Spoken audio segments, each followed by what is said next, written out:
looks real nice and I understand what people would like to say, what people like to do. And if it's your choices, what you want to be, a rat, or you want to be a punk, or do you just want to just sit back as a man and deal with it? You know, if that was me and somebody did that situation to me, I would deal with it as a man. All right, first of all, I want to speak on this interview that Suge Knight did at night. I don't know. All right, so Reggie Wright owns the channel Bomb1st, and he posted this interview yesterday of Suge Knight from when he did his first prison sentence, and when it started in '96. So this interview is between '96 and '01. I don't know when, but I want to speak on this because I think it's very relevant. First, I want to speak on Suge Knight's duplicity, and second, I want to speak on the dichotomy between Reggie and Suge's relationship and how odd it is. All right, first of all, Suge Knight in this interview keeps speaking about how it's important as a man to defend yourself and to be a rider, right? In California, rider means being somebody who's willing to defend themselves and fight for their freedom, fight for their rights, fight for their name against all odds. And Suge Knight doesn't fit that criteria to me. Suge Knight has always been a man that wielded tremendous influence. There's a producer who used to make beats for Death Row named, I forgot his name, Daryl something. There's an interview of him on The Art of Dialogue, and he speaks about his experiences at Death Row. And he says that he first realized how much power Suge Knight had when this guy was taking credit for his beats. This guy had brought him to Death Row and took credit for his beats. He was saying, I'm making these beats, but in reality, this other guy was making them. So when Suge Knight found out, he held a meeting between the two guys, and he told the guy that was stealing credit, sit in the corner. Go in a corner, turn around and face the wall. A grown man. And the guy said, yeah, that's when I realized people literally would poop on themselves and pee on themselves if Suge Knight got angry at them. So for Suge Knight to be talking about, hey, all my life I had to be a rider, I had to be a man, I had to do this on my own, that's not true. Suge Knight became a millionaire at a relatively young age. He's always had a lot of influence. Even when he was a football player in college, he had a whole lot of clout in his neighborhood, and a lot of guys wanted to be with him. So when he transitioned into the business world, that clout got even bigger when his pockets got bigger, and he's never had to actually fight on his own. There's a story that Mob James tells about Suge Knight getting into a beef with a football player. I think it was the Rams.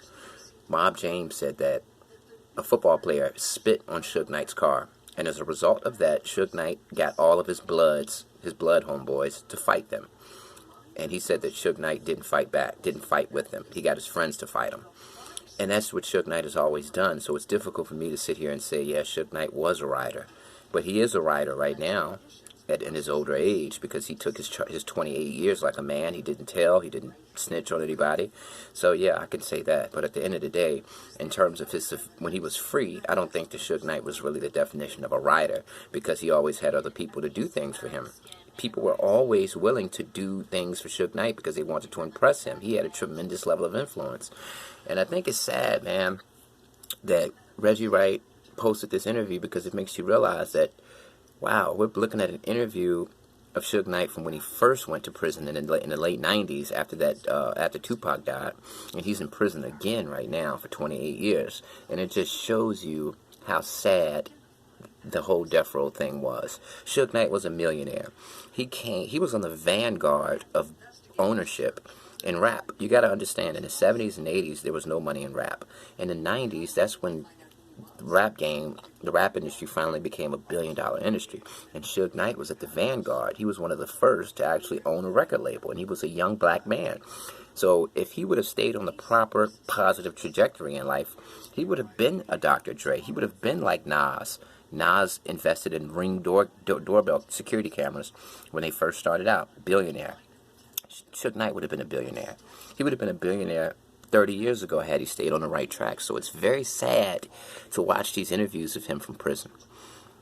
And another thing that I want to speak on is the fact that Reggie Wright is a former police officer, and his mentor, his OG, is Suge Knight. And he's in prison right now, and he was in prison back then when he conducted this interview. And it's very weird because Reggie Wright, his father, is definitely on the side of law enforcement. His father will tell you, look, I hang out in Compton. I'm friends with a lot of people in Compton, but my loyalty is to the police department, the sheriff's department. Reggie Wright, it's the opposite. His loyalty is to the gangsters. And like I said, Reggie Wright does speak ill of Suge Knight. He'll speak very badly of him. Sometimes he'll say some very, very detrimental things about Suge Knight.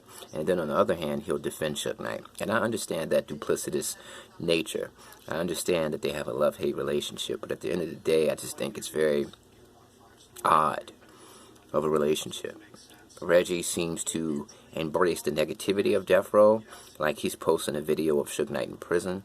You know, why don't you post a video of Suge Knight doing something positive? And I just never understood, why is it that this former police officer, why is he so interested in negativity? Why does he love crime so much? Why does he love gangsters so much? He was a part of a multi-million-dollar record label.